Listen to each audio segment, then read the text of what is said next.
Halo Sobat KP semuanya, Assalamualaikum warahmatullahi wabarakatuh. Salam sejahtera, salam Om Swastiastu. Semoga Sobat KP semuanya dalam keadaan sehat dan selalu bersemangat di dalam mempersiapkan diri menghadapi seleksi yang sedang dihadapi. Oke, dalam video kali ini saya akan bahas tentang soal TWK 2023, soal-soal terbaru ya, untuk mempersiapkan diri menghadapi SKD, baik itu untuk seleksi masuk sekolah kedinasan maupun untuk CPNS yang diselenggarakan pada 2023 ini. Ya, soal TWK terbaru lebih banyak tentang penalaran pengetahuan dan pengamalan dalam kehidupan sehari-hari ya, daripada soal-soal hafalan ya. Di sini ada maksud saya pengetahuan. Pengetahuan itu berasal dari kegiatan membaca kita, kemudian mendengar dan juga memahami tentang sesuatu ya. Kemudian kita ingat ya.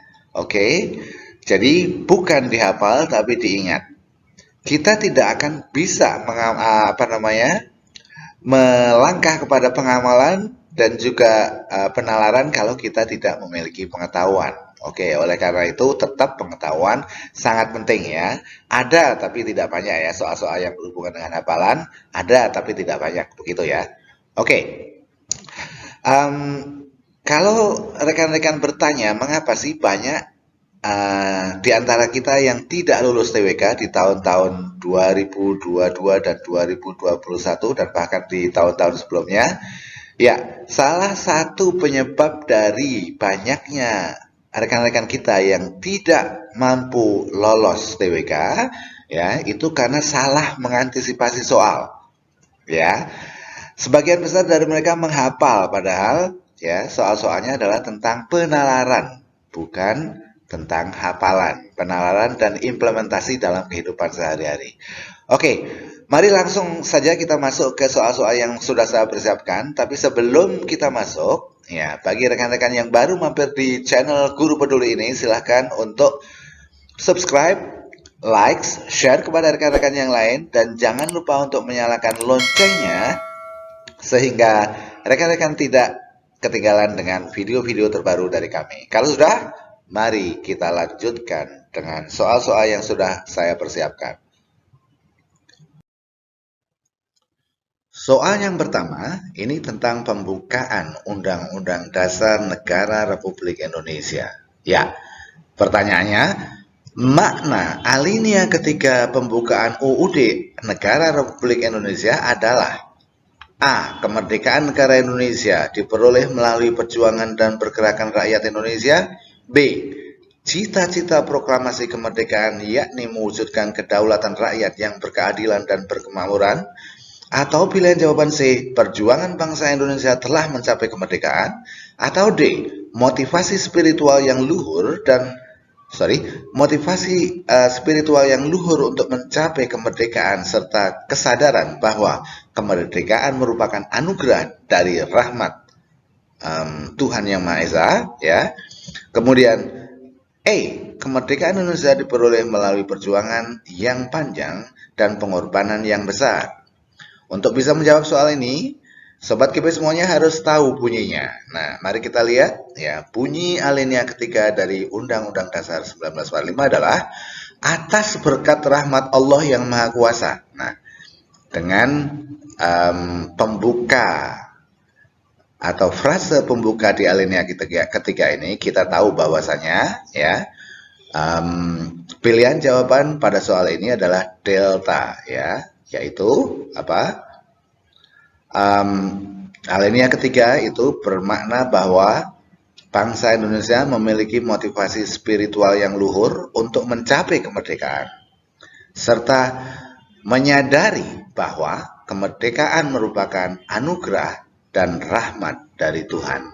Nah, itu untuk soal nomor ini ya. Jadi rekan-rekan harus ingat ya, bahwa ada dua makna di dalam alinea ketiga pembukaan Undang-Undang Dasar. Yang pertama adalah bahwa kemerdekaan yang dicapai oleh bangsa Indonesia merupakan rahmat dan anugerah dari Tuhan. Yang kedua, motivasi spiritual dan perwujudan sikap juga keyakinan bangsa Indonesia terhadap peran Tuhan Yang Maha Esa dalam setiap sendi kehidupannya. Oleh karena itu, di sila pertama itu tentang ketuhanan Yang Maha Esa. Kenapa? Karena bangsa Indonesia adalah bangsa yang bertuhan. Bangsa yang percaya bahwasanya Tuhan itu Maha Esa. Oke. Ya, mari kita lanjutkan ke soal berikutnya. Makna alinea pertama. Kalau tadi alinea ketiga, sekarang alinea pertama. Pembukaan UUD Negara Republik Indonesia adalah, ya, kalian harus ingat apa itu? Ya, bunyinya ini dia. Bahwa sesungguhnya kemerdekaan itu ialah hak segala bangsa. Dan oleh sebab itu, maka penjajahan di atas dunia harus dihapuskan. Karena tidak sesuai dengan peri kemanusiaan dan peri keadilan. Itu artinya alinea pertama memiliki arti bahwa apa? Ya, jadi alinea pertama itu memiliki dua arti. Yang pertama adalah dalil subjektif bangsa Indonesia untuk merdeka dan bebas dari segala bentuk penjajahan. Kemudian makna yang kedua adalah dalil objektif bahwa penjajahan di atas dunia harus dihapuskan karena tidak sesuai dengan peri kemanusiaan dan peri keadilan. Ya, jadi jawaban yang tepat untuk soal ini adalah E, yaitu apa? Keinginan ya bangsa Indonesia untuk merdeka dan menentang segala bentuk penjajahan. Ya, itu alasannya ya. Jadi alinea pertama itu lebih bermakna tentang aspirasi bangsa Indonesia untuk merdeka, tentang keinginan bangsa Indonesia untuk merdeka dan bebas dari segala bentuk penjajahan. Nah, ada makna lain tadi, makna objektifnya adalah segala bentuk penjajahan di atas dunia harus dihapuskan. Oleh karena itu, bangsa Indonesia atau negara Indonesia selalu mendukung negara-negara yang ingin merdeka. Nah, itu adalah perwujudan dari alinea pertama, pembukaan Undang-Undang Dasar Negara Republik Indonesia. Ya, berikutnya soal nomor 3. Oke, kalau tadi alinea ketiga dan alinea pertama, kemudian alinea keempat sekarang ini ya, sengaja di soal ini saya membahas tentang pembukaan Undang-Undang Dasar, maknanya atau soal-soal yang sering keluar tentang pembukaan UUD 1945 ya. Ya, oke. Mungkin kalian tidak akan mendapatkan 3 soal semuanya tentang alinea 1, alinea 2, alinea 3, alinea 4, tapi kemungkinannya adalah mendapatkan 1 atau 2 ya. Nah, oleh karena itu rekan-rekan harus tahu semuanya. Nah, pada video kali ini saya hanya menampilkan 3 soal tentang makna alinea ya. Yang tidak saya sebut adalah alinea kedua. Jadi rekan-rekan bisa mencari sendiri makna alinea kedua itu tentang apa gitu ya. Oke.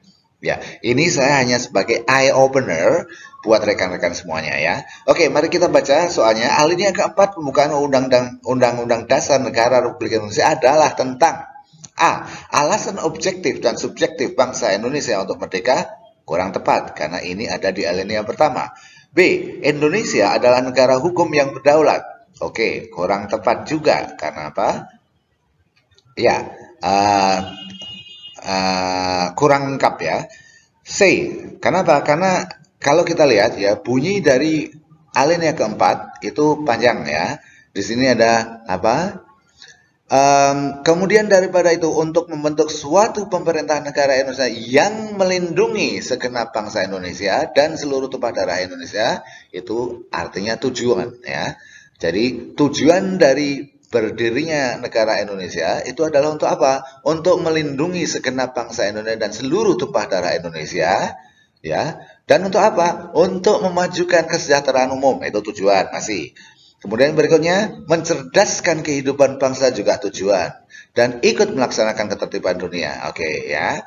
Perdamaian yang berdasar kepada perdamaian abadi dan keadilan sosial. Nah, maka disusunlah kemerdekaan bangsa Indonesia itu dalam suatu undang-undang dasar. Berarti ada tentang undang-undang dasar.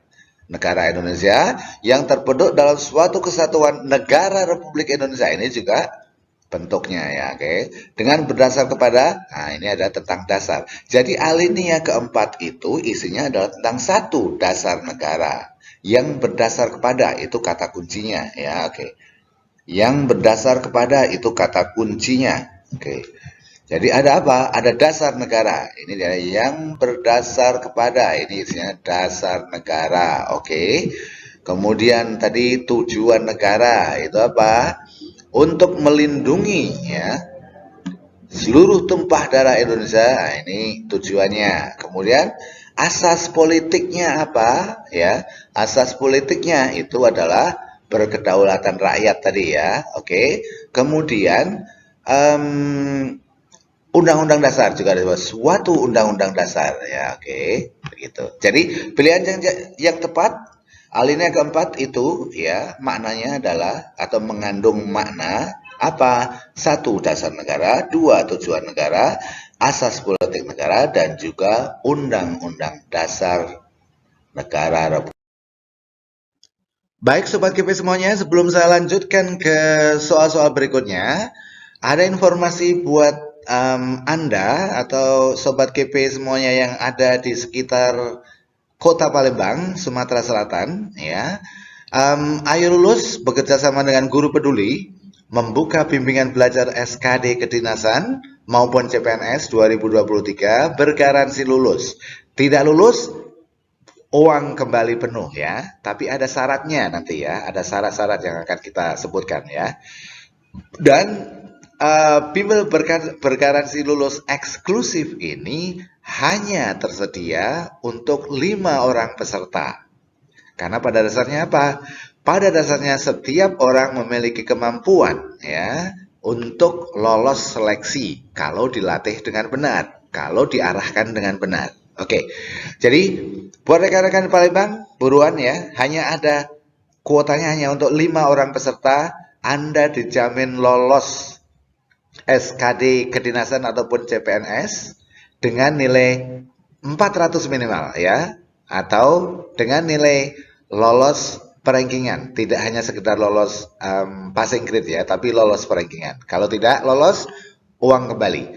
Ya, ini ada 5 kuota untuk peserta di Palembang dan juga 5 orang kuota untuk di Jambi dan juga 5 orang peserta untuk di Jakarta. Jadi masing-masing daerah Jakarta, Palembang dan Jambi kita hanya akan menerima 5 orang di setiap kotanya ya. Bagi kalian yang benar-benar ingin lulus SKD tahun 2023 ini sehingga rekan-rekan tidak harus menunggu tahun berikutnya lagi, silahkan hubungin nomor WA yang ada di sini atau langsung bisa mendaftar di www.ayolulus.com ya. Oke. Syaratnya apa? Syaratnya hanya satu ya. Syaratnya satu, Anda bersedia mengikuti bimbingan selama 100 jam minimal. Oke, 100 jam minimal ya. Artinya apa? Kalau kita belajar setiap hari ya, 8 jam itu artinya sekitar 13 sampai 15 hari lah, oke. Atau kalau kita belajar 7 jam sehari itu ya nggak sampai 3 minggu, sekitar 2 mingguan, oke. Ya, syaratnya itu rekan-rekan harus mau dibimbing atau belajar dengan materi-materi yang memang sudah kita persiapkan untuk membantu Anda lolos ya, oke. Minimal 100 jam. Kalau Anda tidak bersedia, ya jangan ikut. Oke. Coba rekan-rekan ingat ya. Ini analogi saja buat rekan-rekan semuanya. Sebentar lagi bagi umat muslim ya akan menghadapi puasa. Puasa itu dilakukan selama sebulan penuh sebelum kita bisa merayakan hari raya atau lebaran. Nah, begitu juga sebelum rekan-rekan merayakan kelolosan masuk ke sekolah kedinasan ataupun CPNS yang akan berpengaruh sepanjang hidup Anda, tidak ada salahnya Anda hanya meluangkan waktu 100 jam untuk mencapai cita-cita Anda yang akan Anda jalani, yang akan bermanfaat untuk seumur hidup Anda. Oke, kalau sudah mari kita lanjutkan ke soal-soal berikutnya.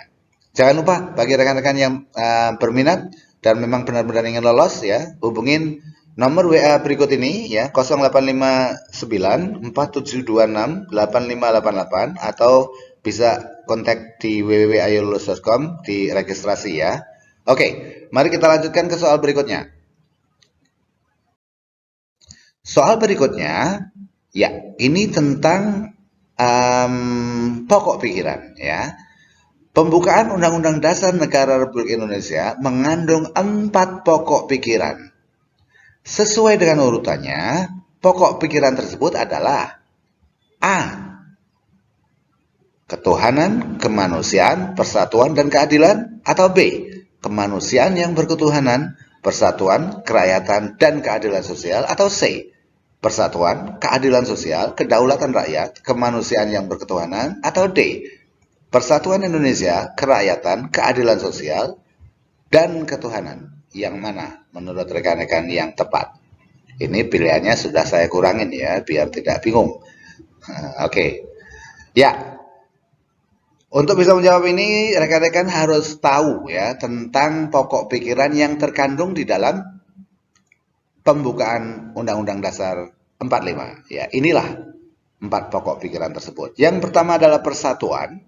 Ya, itu artinya negara melindungi segenap bangsa Indonesia dan seluruh tumpah darah Indonesia berdasarkan asas persatuan. Ya, jadi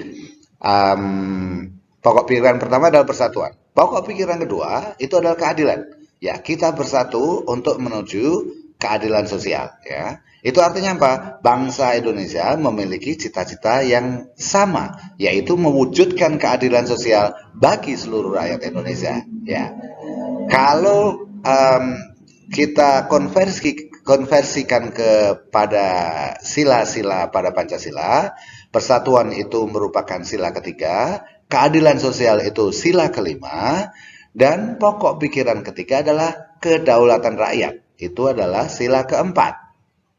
Kemudian pokok pikiran terakhir itu adalah kemanusiaan yang berketuhanan. Ya, itu adalah sila 1 dan 2. Apa maksudnya kemanusiaan yang berketuhanan? Ya, maksud dari kemanusiaan yang berketuhanan itu adalah bahwa bangsa Indonesia itu bertakwa kepada Tuhan Yang Maha Esa. Kalau tidak bertakwa atau tidak percaya kepada Tuhan Yang Maha Esa, ya tidak boleh hidup di bumi Indonesia. Contohnya PKI misalnya ya, oke. Dan yang kedua itu adalah kemanusiaan. Maksudnya kemanusiaan itu apa? Kemanusiaan itu artinya bangsa Indonesia itu menjunjung tinggi hak asasi dan kesetaraan derajat sesama manusia. Makanya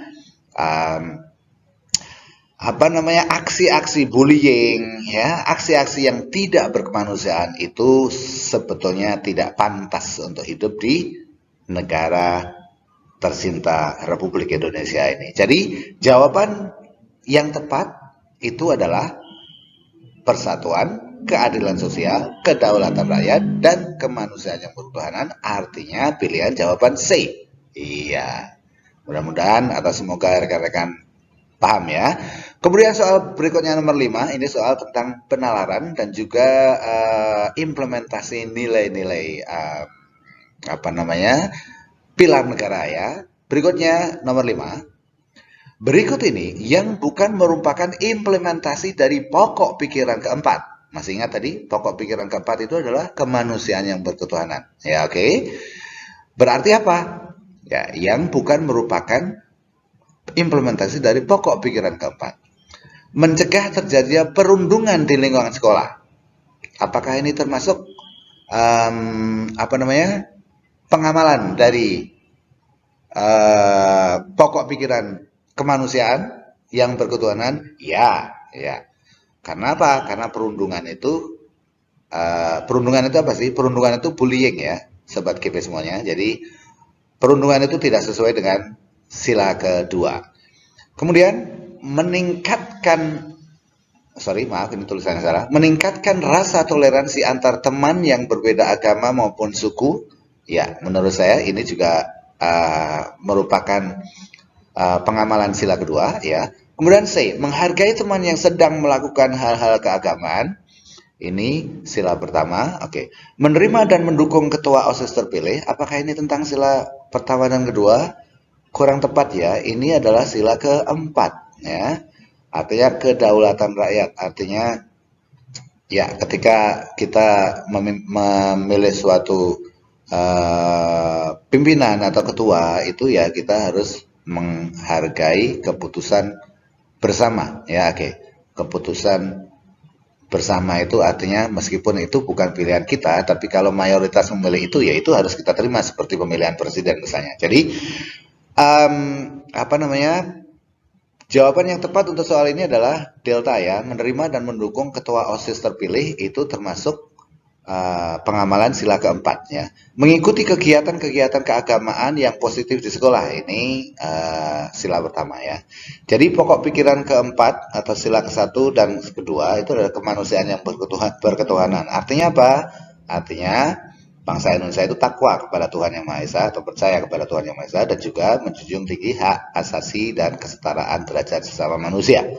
Jadi yang tidak tepat atau yang tidak sesuai dengan sila pertama dan kedua itu adalah menerima dan mendukung ketua OSIS terpilih karena ini sesuai dengan sila keempat. Oke, lanjut ke soal nomor 6.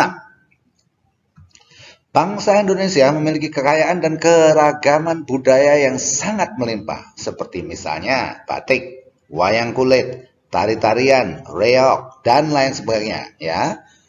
Beberapa kali negara tetangga kita, tidak usah kita sebut negara mana, pernah mengklaim bahwa batik atau reog Ponorogo adalah kebudayaan mereka. Apa sikap Anda untuk mencegah agar klaim seperti itu tidak terjadi lagi? Ingat kata kuncinya mencegah agar klaim seperti itu tidak terjadi lagi. Oke, jadi kira-kira apa pilihan jawabannya? Ikut serta melestarikan setiap budaya yang ada di tanah air, ini benar. Oke, ya. Kedua, mengapresiasi dan mempelajari setiap warisan budaya yang ada juga benar. Nah, ini masuk ke apa namanya tentang apa kompetensi ASN sebagai perekat bangsa ya, ya sebagai perekat bangsa. Kemudian C, mempromosikan kegiatan pelestarian warisan budaya di setiap kesempatan. Oke, benar juga. D. Memprotes setiap klaim negara tetangga yang tidak benar. E. Mengutuk negara yang melakukan klaim terhadap budaya kita. Kurang tepat. Oke. Jawaban yang benar itu adalah A, B, dan C. Tapi yang paling tinggi nilainya, kalau di TKP, ya, kalau di TKP ada gradasi nilai. Misalnya, A itu nilainya 1. Kemudian B itu benar juga, nilainya 2. Oke. Kemudian C, benar juga. Dia lebih lengkap, lebih aktif ya, nilainya 3 misalnya ya. Oke. Tapi kalau di TWK nggak ada nilai gradasi nilai sehingga yang dinilai itu adalah yang tingkat tertinggi.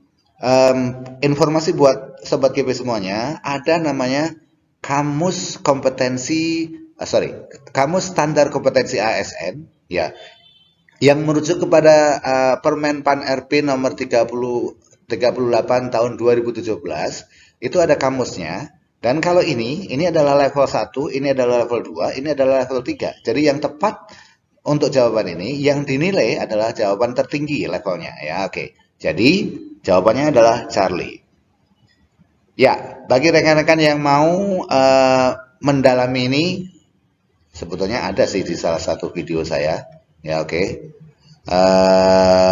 Tapi tentang video di P3K ya, video di P3K tentang apa namanya kamus kompetensi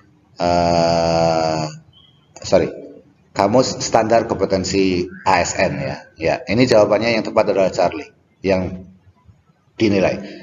A dan B benar, tapi kalah dengan Charlie. Kenapa? Kalau A itu dampaknya hanya berkontribusi, artinya Anda sendiri ikut melestarikan. Kalau B itu Anda mengapresiasi dan mempelajari, itu juga dampaknya hanya pada diri sendiri. Tapi kalau Anda mempromosikan kegiatan pelestarian, itu dampaknya kepada orang banyak. Selain Anda, ya, melestarikan budaya tersebut, Anda juga mempromosikan. Artinya apa? Mengajak pihak lain. Ya, oke. Jadi nilainya lebih, gitu ya. Kenapa? Karena turut mengajak orang lain untuk melestarikan. Nah, kalau setiap orang melakukan itu, ya, insya Allah itu akan lebih baik, gitu ya. Oke. Berikutnya soal nomor 7.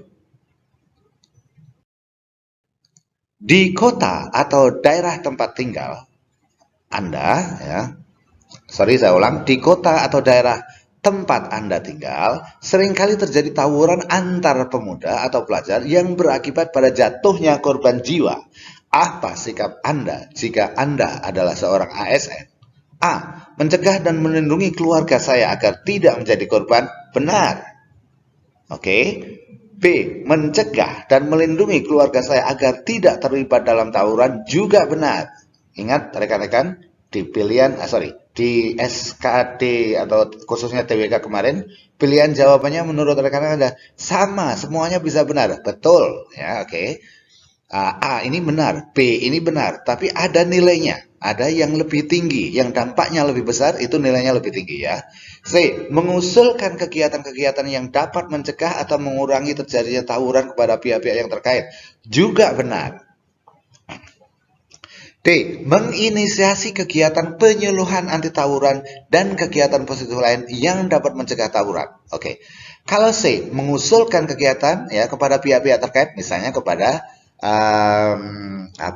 aparatur desa atau kepada kepolisian atau kepada lingkungan masyarakat. Benar, bagus.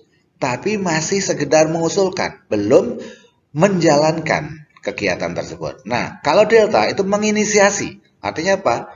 Memulai ya, mengadakan kegiatan penyuluhan anti tawuran. Hei, mbok jangan tawuran, banyak ruginya daripada untungnya. Apa sih untungnya kalau kamu menang ya? Kalau kamu kalah pun kamu membacok orang kemudian orang meninggal, apa nggak kasihan mereka? Nah, ini namanya bentuk penyuluhan anti tawuran tersebut ya. Kemudian kegiatan positif lain misalnya, yuk daripada kalian mencari jati diri kalian dengan bermain senjata tajam, lebih baik kita ikut karate, lebih baik kita ikut tinju, lebih baik kita ikut sepak bola, sehingga kita bisa menyalurkan energinya di sana. Ya, itu contoh-contoh menginisiasi kegiatan penyuluhan. Ya, oke. Dan kegiatan positif lain. Jadi nilai D lebih tinggi dari A, B, C, sehingga A, B, C tidak dipilih atau tidak dinilai. Ya, oke. Karena di TWK hanya nilai yang paling tinggi yang mendapatkan nilai. Nggak ada gradasi. Oke. Kemudian kalau gimana? Mempercayakan kepada pihak yang berwajib itu namanya apatis. Ya, kita tidak ada inisiatif atau partisipasi untuk mencegah ketidakbaikan yang terjadi di lingkungan kita. Oke, langsung masuk ke soal berikutnya, nomor 8. Runtuhnya kekuasaan Orde Baru di bawah kepemimpinan Soeharto yang berlangsung selama 32 tahun tidak terlepas dari terjadinya krisis ekonomi yang terjadi pada tahun 1998.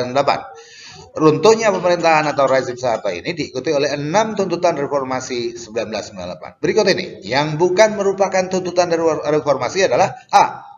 Turunkan harga. B. Adili Soeharto dan kroni-kroninya. C. Pemberian otonomi daerah seluas-luasnya. D. Tegakkan supremasi hukum. Atau E. Berantas KKN. Ya, rekan-rekan harus ingat kembali. Coba, tuntutan reformasi apa saja? Ya, B benar, C benar, D benar, berantas KKN benar, kemudian hapus dwi-fungsi ABRI salah satunya ya. Oke. Yang tidak termasuk dalam tuntutan reformasi adalah turunkan harga. Kenapa? Turunkan harga itu merupakan salah satu dari 3 tuntutan rakyat ketika Presiden Soekarno turun. Ya, setiap presiden, ya, presiden pertama kita dan kedua kita itu turun selalu diikuti dengan tuntutan. Kalau turunnya presiden pertama diikuti dengan tritura, ya, atau 3 tuntutan rakyat yang isinya adalah turunkan harga, kemudian ganti kabinet, dan yang ketiga adalah hapuskan PKI. Ya, oke. Ya. Kemudian soal berikutnya nomor 9. Dalam hal pelaksanaan demokrasi Pancasila, apa makna yang terkandung dalam sila keempat dalam hubungannya dengan UUD pasal 20A ayat 1 yang menyatakan bahwa Dewan Perwakilan Rakyat memiliki fungsi pengawasan. Jadi, pasal 20A ayat 1 UUD Negara Republik Indonesia itu bunyinya adalah Dewan Perwakilan Rakyat memiliki fungsi pengawasan. Apa maksud dari Dewan Perwakilan Rakyat memiliki fungsi pengawasan? Apakah pilihan A, DPR dan Presiden dipilih sama-sama oleh rakyat sehingga mereka dapat saling mengawasi? B, dengan fungsi pengawasan yang dimilikinya, berarti DPR memiliki kedudukan yang lebih tinggi. Apakah DPR memiliki kedudukan yang lebih tinggi dari Presiden? Enggak juga ya. Karena setiap dalam fungsi legislasinya DPR itu harus mendapatkan persetujuan dari Presiden. Jadi itu artinya tidak lebih tinggi ya. Oke.